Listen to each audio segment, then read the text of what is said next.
Hey there, welcome back to the channel. In this quick video, I'm going to try to explain and tell the story of my Carmax buying experience. So about a week ago, my family and I were looking for a new car. Actually, more than that, we've been looking on the Carmax website. We also looked at Carvana, but we found a nice, what appeared to be a nice car on the Carmax website. It was, let's just say it was an compact SUV in the $20,000 range, low mileage. I made sure that I really wanted something that was like a single owner that wasn't listed as a previous fleet vehicle. Probably just came off lease, low miles like that. So anyway, we found it, and I learned that they have the option to do the 24-hour test drive, which is a pretty nice feature that they offer at CarMax. So I really wanted to do that. I hit the button that says you want to check it out in person, and they had it available to, actually they didn't have it available quite to check out yet. I forgot about that part. It was in Tampa, so I ended up calling them up on the phone and saying, hey, I'm gonna come see it. That one, it didn't say that it was available for shipment, so you can select to ship it to your local CarMax, which I'm over here on the East Coast. Tampa's about 2.5 hours away. So that one said specifically that it wouldn't be available to ship. But when I called him on the phone, he said actually it can be shipped. So if I want to schedule my test drive and check it out, they can actually ship it for me. However, that's $100 and it's non-refundable. But I figured that's like 2.5 hours drive each way, plus lunch and all that. It's going to cost more than $100 anyway to go see it and come back, probably, or right around the same. And I'd have a whole day wasted or used up anyway. So I went ahead and went with the option to have the car shipped down to Melbourne, which is about 40 minutes away from my house. A few days later, and they do keep you updated, so you give them all your information, including your email, and so I'm getting email updates, and it's kind of like if you ever ordered a pizza on Domino's, it has like kind of like a tracking thing saying which stage of the process it's in. And eventually, a few days later, I don't remember the exact date, but like let's just say a few days later, it did arrive in Melbourne. Then they had to do a whole series of, I guess, checks. They do like a 125-point check, and it seems like every time it reaches a new facility, they do the checks again on it, even though they already did the checks in the Tampa site. So in the Melbourne site, or Palm Bay, or whatever it is, they're almost the same. They did the checks, and they called me on the phone. They also texted me, which was a little bit confusing. So I got the emails, I was getting texts, and I was getting phone calls. And it seemed like, even though it was the same person, same phone number I was texting with, it seemed like maybe it was different people depending on who was working that day or something. Anyway, finally we went we scheduled a time to go check it out. And we showed up. I think it was, the nice thing is they're open pretty late. I want to say like 8 o'clock maybe, or 8 o'clock or something like that. So we got there at 5, I believe it was. So I left work a little bit earlier. Maybe it was 5:30 I got there with my family. We did a little bit of paperwork. It really wasn't a big deal. I think I might have like uploaded my license ahead of time on their website. I'm not sure if that was required or not. But anyway, I got there, and one thing I forgot, let me go back real quick. I think it was when I was on the phone, or it might have been I think it was when I was on the phone. Or maybe it was when I was in person. They asked me, like, why do you want to do a 24-hour test drive? And I said, well, I just want to make sure it's the right car for me and that it's just going to work out for us, because that's exactly what they say on their website. They're like, it says, take it for a 24-hour test drive and see if it works out for you. So I just almost repeated exactly what their own website says as my answer. But it felt a little bit weird. It felt like the guy was questioning like why I'd want to do that. Like, why don't you just buy it now? When their whole thing is like low pressure, I think that's like what they're going for, which they mostly do good in that. But that one thing I was like, well, first of all, I want to see if it's really the right car for us. And secondly, that's what you guys offer. So it seems like a nice deal. I didn't tell them, but also I wanted to go under the car, wanted to check it out. I wanted to listen to it closely to make sure there's no problems or whatever, and I wanted to look under the hood, check the oil. I wanted to do all those things. I was even thinking about taking it to a shop, but and I think that's something you can do. I don't think they would want you to do that, because then you're putting it on the lift and there's like a chance I don't know, somebody will find something or it'll be damaged in the process. But my father was a mechanic growing up, and I know a good bit about. I'm not a mechanic. I'm not a professional, but I know quite a bit. And so I looked very closely under the frame, just crawling under. It's an SUV, so it's a little bit higher. I looked very closely at the frame rails. I looked at the rear bumper to see if there was any impacts. I looked at the front bumper for the same thing, if there was any kind of anything was bent on the frame or the bumper, or if I could tell any detection of any kind of collision. I spent a good like hour and a half checking the car out really close, and I couldn't find anything wrong with it. It was really, really clean. The only kind of one weird thing I think is like I said, it really low miles, like under 30,000 miles, and the front two tires, I'm trying to see if I'm thinking this right. The front two tires were replaced with cheaper tires. I forget the brand, some cheaper brand, and they had about 50% tread left. And the rears probably only have about 25% until they're ready to be replaced, and they looked like the original Yokohamas. So a little bit weird that the tread on the original ones would be that low for such low mileage to me, and then that they would change the front one. So it almost seems like somebody at some point wanted to put their older tires on this car or something like that. Kind of weird, but that's like the only kind of like weird thing I found about the car. So anyway, drove it around quite a bit within that 24-hour period. They called me the next day and said, hey, when are you going to bring the car back? And as I told them the other day, I'm going to bring it back the same time that I checked it out, 24 hours later.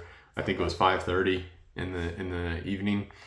And by the way, I think I forgot to mention, but the time it took to check out the car was only 30 minutes. So by the time I walked into the office, did a little bit of paperwork, just kind of checking things like, I think you need full coverage insurance. So I needed to prove that I had full coverage insurance. I needed to, show, I don't nothing too intrusive, but I had to agree with some stuff. And one of the interesting thing is they have a tracker on in the car, like they can track where it's going, like a battery powered tracker somewhere on the car. I did see it. They ended up taking it off and setting it on the table after we brought it back the next day. But anyway, it says that there's a tracker in there. It says you need to bring the car back with full gas. You can only drive, I think, 150 miles, which was kind of close to what we drove because it was like 45 minutes each direction or something like that. And so it's like 45 miles each way. So probably we were in the like low 100 miles range. But anyway, if you're gonna buy the car and actually you keep it, the guy even said they're not really worried about that stuff too much because you're gonna be buying it anyway. It's like if you don't buy it, then maybe they want you to pay some money, maybe to pay for the gas or something like that. But whatever. So as I'm going back to the story, anyway, it took only 30 minutes to get the car to check it out, which I thought was pretty fair and pretty good. Anyway, the next day we scheduled, they called me up and I said, yeah, I'm coming in same time, same place, everything. So we showed up same time, exactly on time. When you get in there, I forgot to mention this too, when you get in there, there's always like somebody that greets you and asks you, what are you here for? Both times, different people, they knew who I was just because they probably don't have a huge number of customers every day. So they said, oh, what's your name? I said, Mr. Chastain or Bruce Chastain. And they said, oh, with the CX-5? I said, yes. And they also have like a board, almost like an airport or something, I'm thinking, or like an order, maybe more like a McDonald's order thing, I guess. Has your name and your appointment time and your status. So they have you up there. And so both times they're really quick to get to take us in and get to a desk and start working with somebody. The guy I worked with both times was the first time to pick up the 24-hour rental and the second time to actually purchase the car. Both guys were super nice and friendly, and both of them I asked them, are you guys on commission or is this like an hourly wage job? Just because I'm curious and nosy. And both of them gave me the same answer, which was that it's an hourly job, but they get a team-wide bonus if they sell, I guess, a certain amount of cars. They have some like team-wide incentive to make sales, but they don't have individual incentives to make an individual sale. If he didn't make that sale for me, it wouldn't really hurt him And you could feel that. Like I didn't, other than the one guy asking me like why I wanted to check it out for 24 hours, I didn't have like any kind of pushiness. Like I really felt like they couldn't care. They were nice people and they're very professional, but I don't think they really cared if I didn't buy the car or I did buy the car. So anyway, got back in there. I wanted to buy the car. The price seemed reasonable, and I'll say the prices overall aren't amazing, but they're not bad either. So if I were to guess, they're around, I'm just going to throw a number out, like 5% higher than you would pay maybe at a normal dealer. But it's harder to tell the real price of a normal dealer because you have the negotiation bring down, and then you have all these hidden fees that might exist. The nice thing, I didn't mention this before, when I first got on the phone, before even doing the test drive with this place, is they gave me the exact amount that it was going to cost, tax, tag, title, everything. So you had the original number, you have like I think a $600 fee from them, then the tax, and then the tag, and they gave me the exact number, which was good because we didn't do the financing. So I just went to the bank, got a banker's check for that exact number, and I was able to bring it in and purchase it like that. So we get in there, some paperwork happened that the nice thing, here's another nice thing. They have the computer there. Like, you're sitting here, the worker, the salesperson is sitting there, and they're on their computer, and their computer is facing you as well as facing them. So you can see the dialogue they're going through. They're asking you, questions. They're filling out a bunch of information, whatever. And, it takes some time. And in total, it took 1.5 hours, almost exactly, to purchase the car, which sounds kind of like a long time, but I bought a car at a dealership years ago, like over a decade ago. And I want to say we were in there for like 4 hours. So an hour and a half seemed pretty reasonable, and it felt like it actually went by kind of quick. And there was like a tiny bit of, they had to like redo it because originally I just put it for me because I was just looking. But then when we got there, we wanted to put the car in both my wife's name and my name. And so we had to kind of like start over some of the process. So it might have even been faster if I would have told them up front or made it more clear up front that that's what I wanted to do.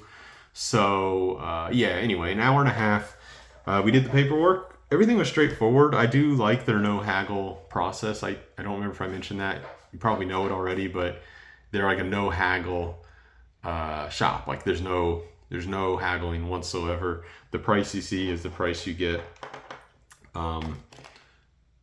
But they do have a trade-in option. So we're actually going to trade in our older car, which was the same car, almost the same model, just older with much higher mileage. And they offered me $3,600 for it, which seemed pretty low based on what I had seen online. It is an older car, almost 10 years old, 140,000 miles, but in good condition. So I politely declined them on that, and they didn't care. They didn't mind.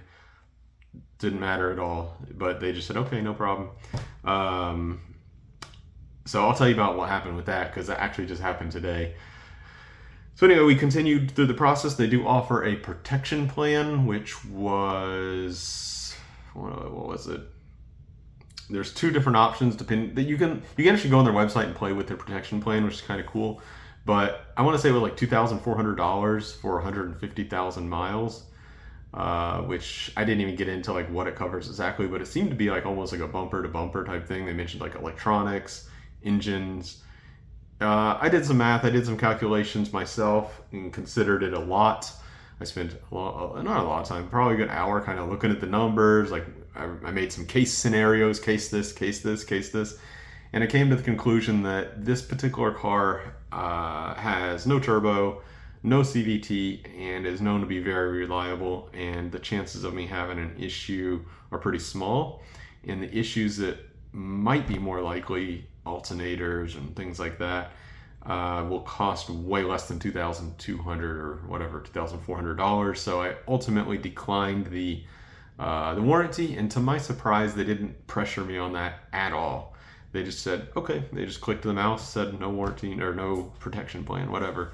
But it actually does come with a warranty, which is nice. I can't remember exactly. I want to say it's a 90-day or something like that warranty. So like if the engine blows or something like that, you should be able to get that fixed for free. You have to look into the details on that, but just to say it does exist.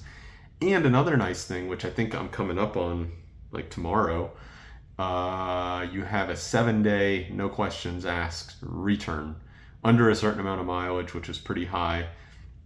You can just bring it back, at least as I was explained, at least as it was explained to me. You can bring the car back, no questions, and get a full refund if it's just not right for you for any reason. It's like just, yeah, one thing that came up with our car is compared to our previous car, which was the same model, it was the seatbelt was way more recessed, and it was really hard for my 7-year-old to get the seatbelt in. And I actually considered like she couldn't get it in. Eventually, she figured it out, and I kind of showed her a way to get it in, and now it's totally fine. But I really considered, I'm like, maybe this is a situation where we have to return the car for a refund and then maybe buy another car that they offer. But ultimately, she got it figured out, and it's all good and fine. But I like that they do that, because you don't think about little things like how a kid can click a seatbelt in. But if they can't do it, they can never figure it out. It's like a huge hassle for you as an adult to have to go back there and buckle them in every single time you go somewhere with them, which is like all the time when you have kids, because they're always going to events and places and practices and all that. But she got it, and it was all fine. And I do like that they have this. I don't know how well it works. I don't know if it's like easy or not. But from my experience with everything else, it probably is easy. But I mean, giving back a car that you've already signed all the paperwork to and given the money for, wouldn't surprise me if it's a little harder than the initial giving the money. Anyway. They do have that, so that's there. That's nice. So you have the 7-day return. You have the like 30 or 90, maybe it's 30-day. I don't remember. You have to look it up. 30 or 90-day warranty, and then you have the protection plan that you can purchase if you want. So there's like a number of layers of security, and then also, like I said, even before all that, you have the 24-hour test drive. So I like how they kind of step you in, and you can feel like you're getting the right car. It's not going to bust up on you like the second you drive off the lot. Now, I've read and I've watched a lot of videos about the quality of the cars, and I do believe there's some quality problems, especially when you start getting older ones with higher mileage, which is across the board. It's not just them. But our car was a few years old with low miles, and I looked at it really close, both on their pictures, and I understood, tried to understand that it's like a single owner car. I zoomed in really close, looking for all those signs of abuse, like scratches and just like dirtiness. If a car's dirty, inside, outside, whatever, like you can just get an idea that nobody cared about it, whereas this one wasn't like that. So I'm not so convinced that their quality and their 125-point inspection is like super stellar based on some things I've read and seen. But the fact that I got a lower mileage, new-ish car, it seems like mine is really, really, really nice. So I'm very happy with the quality and all that stuff. It's very factory, very clean, all that. So anyway, we bought the car. We signed the check, handed them the check. They gave us the key. They put the tracker on the desk that they'd just taken out of the car. Like while we were doing the paperwork, somebody else was preparing the car once they realized we were going to buy it. And yeah, it was a little awkward, but when we were all done after an hour and a half, they gave everybody, all the other salespeople gave us a little applause, which kind of felt awkward. And then when we went out to the car, they put like a big bow on it, on the hood. Kind of silly. My wife liked it though. And then they did a photo of us, of our family in front of the car, which I don't really like all that stuff personally, but it wasn't a big deal. They didn't overdo it, that I appreciate. It was just kind of like a real quick little thing, so it was no problem. And it is actually nice. I will keep that photo and appreciate that photo. So that's it. We drove the car home. A couple or maybe 1 or 2 days later, the salesperson, I'm not going to throw his name out there, but nice guy, he texted me and said, "Hey, is everything going okay with the car?" I said, "Yeah, it's excellent, no problem." That's already when we discovered, that was after I got the message, after we had already discovered and solved the seatbelt problem. So yeah, I told him, no problem. Thank you so much for following up. And the car's been great ever since. Like I said before, I don't think it's the cheapest way to buy a car, but it's not that much I don't think it's that much higher than than what you get at a dealer. The best deal, of course, is private sellers. The previous car I bought had just a little more miles than this, and it was about maybe 1 year older when we bought it. But I got it for way, way, way cheaper because I bought it from an elderly man who was getting out of driving, or his wife actually was getting out of driving. So that was a super deal.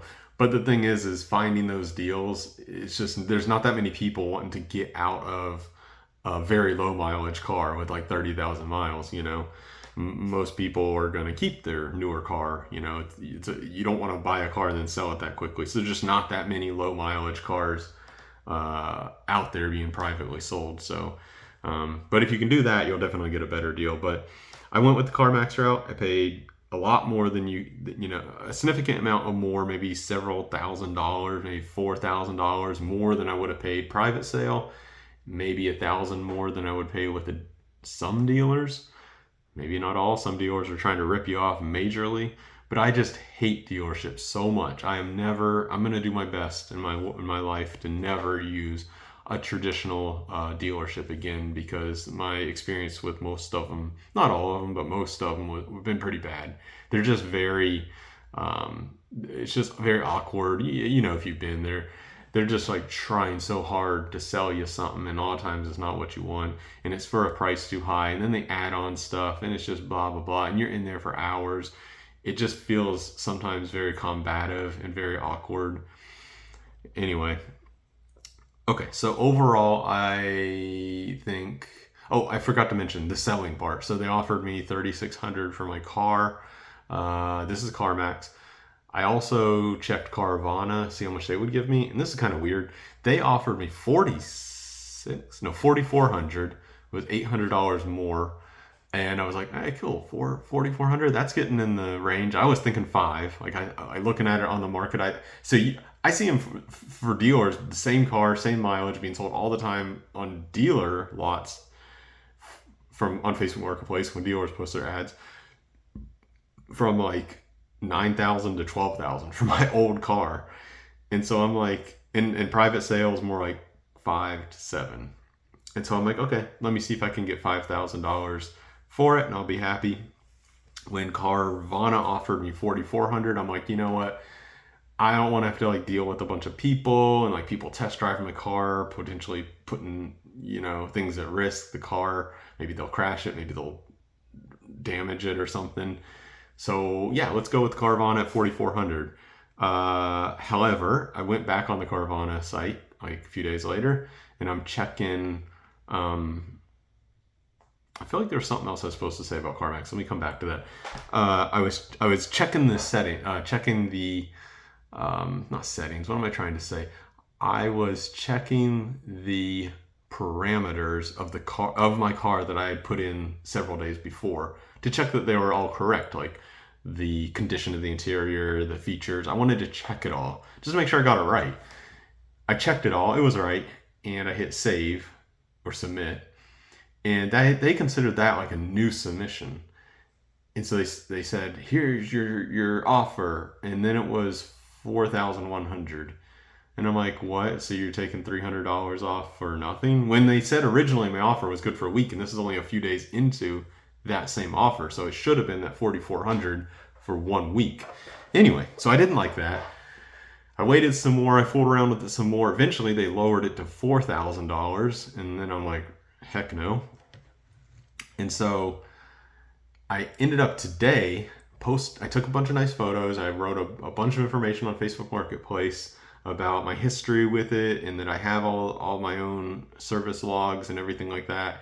And I posted it on Facebook Marketplace. I got 3 people like really quickly message me about it. I put it at $5,500. And I said, I'm pretty firm with that price. I said, I am firm. I'm firm on that price because for what I said is not 100% true, but what I said is if I go much lower in this, I'll just take it to Carvana. Of course, that is like $1,500 at that point, so that is kind of like not a trivial amount. Anyway, that's what I wrote. I wrote a really nice ad with lots of information. And yeah, 3 people messaged me right away. I kind of vetted their profiles because they're all close to the same time. And the one that seemed the most legit I invited him to come over and take a look at the car. This was today. He and his friend came, and after some back and forth negotiation, I sold the car for $5,000 to him. So, whole $1,000 more than Carvana was offering. Really easy. Same day I posted it, within 5 hours of posting it, it was gone in cash. So, yeah. So I mean, I don't know. It's up to you if you want to use these services to sell or trade in your car, but you know, even as I did it, how quickly people messaged me and how quickly it was sold tells me I probably could have priced it a little higher. But you know, I saved $1,000 selling it privately. It wasn't a lot of work. There is some probably added risk. You're inviting people to your house to drive your car, all this stuff. Hopefully everything goes right. I mean, I just did it today. I'm not totally out of the woods. Like, I got the cash and I did the title right and I did the paperwork right, but you never know. Weird things can happen. But I think it'll be okay. Seemed like a nice guy. Yeah. Oh, the one other thing I was going to say is it was a little bit of a weird situation. Going back to Carvana when I was buying them, I spent a long time texting them, asking them a lot of little questions this is during the 24-hour test drive, but before I bought it, asking some questions. One thing I wanted to do is I wanted to drive my old car with my wife to there, purchase the new car, and then drive them both back. And then I wanted them to give me a temporary tag, like I've done before at dealers, and it's a thing. I think it is still. It used to be a thing. They'll give you a paper tag you can drive for like a week or 10 days or 30 days. I don't even know. And they would not do that. They absolutely would refuse to do it. And it said weirdly, unless you're out of state, but I'm not out of state, so it doesn't apply, I guess. But basically, no, they will not give me a temporary plate. The only thing they'll do is register me a new plate, which I didn't want because I'm getting rid of my old car, so I just want one car. Or they would transfer the plate from the old car to the new car as a service. So after a lot of texting back and forth, things got confusing to me, and I said, you know what, let's just do it like this. We'll transfer the plate from my old car to my new car, and I'll deal with the plate situation on my old car. So that's exactly what we did, which made it kind of easy because then we just drove the new car, which we had on 24-hour loan, my wife and I, to the place. And I brought my plates from my old car. We put those plates on and then drove it home together. No problem. It worked out fine, but just to let you know, at least this location, no paper plate possible. It's either a transfer or you get a new plate. Okay. So there we go. That's my whole experience with Carmax, and overall the car has been really good. I think we got a fair value. I'm glad that we did the private sale ourselves and saved at least $1,000 compared to Carmax offer. It was what now $1,400 I saved by doing it myself for just almost no work, literally like an hour of talking with the dude and then posting the ad and taking the pictures, and worked out really good. I don't think I got like a brilliant deal on the car. No, not at all. It's a fair deal. I know now, there's a certain loss that I incurred. Like if I were to try to turn around and sell it right now, I would not be able to sell it for the same money that I just bought it for. That's just the nature of buying from a company and then trying to sell privately, but that's not what I want to do anyway. I got a fair deal on the car. It's a low mileage, few-year-old car, SUV for the low $20,000 range. So overall, I actually rate Carmax quite high, and I don't know, maybe it's 4.5 out of 5 stars. I would recommend it to my friends or family. Of course, do your homework. It's way easier and way more mellow and way more legit. I'll just say it's just like more legit than a standard dealership. That said, you still have to be your own advocate. You need to speak up to say what you want. You need to have the car checked. I didn't take it to a mechanic, but honestly, and I don't think they really want you to, I get the feeling, if I wasn't mechanically inclined as I am, I probably would do that. I wouldn't tell them, but I would take it for the 24, bring it to a dealership, explain to them the situation and ask them how much. Maybe it's like $100 or something, whatever, doesn't matter, it's worth it. Check the car over for me, please, and make sure this is not a lemon. They do include a Carfax with the car purchase, and it's even available on the website when you browse the car, so that's kind of cool. But Carfaxes aren't the be all end all. They oftentimes don't report all kinds of damage, so they're nice, but I don't put too much trust in those. So that's one thing I would recommend using Carmax to other people, but you should do your due diligence. You should take it to get checked. I wouldn't trust their 125-point inspection based on some of the stories that I've seen. But that said, honestly, I had a good experience. When we're done with this one, we need to look at another car. Yeah, likely we'll go with Carmax again. So you do still have to have your wits about you, and you do need to know what you're doing as much as you can. Do your due diligence, but overall, a good experience. Way better than these normal dealerships that I've dealt with before, and easier in a way, especially if you're trying to get low mileage, a really low mileage newer car. Probably easier than buying privately, especially in our case, because we were a little bit picky this time around. We wanted certain features and aspects of the car to be just as they were, and when you're buying privately and there's just a couple of them available in your region, then they probably don't have those features and specs that you want. Then it's almost impossible. Whereas CarMax, they have like a large inventory, so even though you'll pay a little bit more, you might find more close to exactly what you're looking for. So anyway, I've rambled enough. If you have any questions or anything, please leave them down below. Thank you for watching, and have a great day.